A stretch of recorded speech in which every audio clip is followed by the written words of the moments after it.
Start. अध्यक्ष महाराज, ह्या विधेयकावर येथे बरीचशी तात्विक स्वरूपाची चर्चा झाली.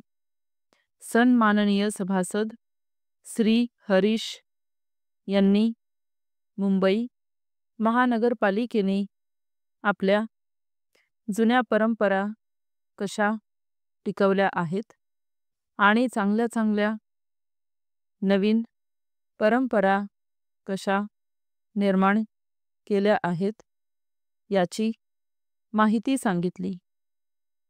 मी मुंबई महानगरपालिकेचा सभासद म्हणून काम केलेले असल्याने ह्या परंपरांशी माझा देखील निकटचा संबंध आलेला आहे.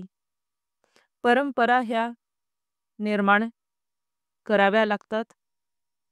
इतकेच नव्हे तर त्या डोळ्यात तेल घालून जतन कराव्या लागतात.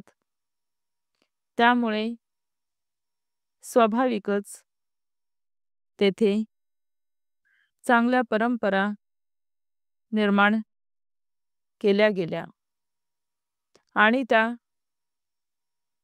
टिकल्या देखील आहेत.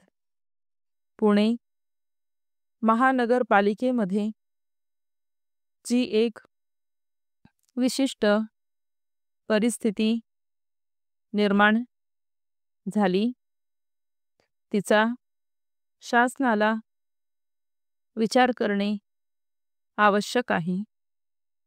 त्या ठिकाणी स्थायी समितीमध्ये 12 सदस्यांपैकी 6 एका पक्षाचे आणि 6 दुसऱ्या पक्षाचे अशी परिस्थिती निर्माण झाली व त्यातून सध्याचा पेच निर्माण झाला.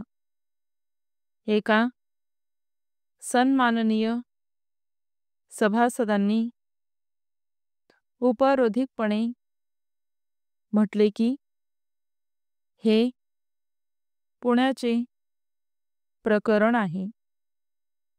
मात्र ते कोणते हे आम्हाला समजू शकले तर फार बरे होईल. परंतु मला त्यांना सांगावयाचे आहे की ह्या प्रश्नासंबंधी निरनिराळ्या वर्तमानपत्रांतून अगदी विस्ताराने माहिती आली आहे व बरीच चर्चा झाली आहे. त्यामुळे सभागृहाचा वेळ घेण्यात काहीच अर्थ नाही. तसेच अशा चर्चेमधून काहीही साध्य होणार नसल्याने आणि त्याची उपयुक्तता सुद्धा नसल्याने मला येथेच थांबावे असे वाटते. स्टॉप.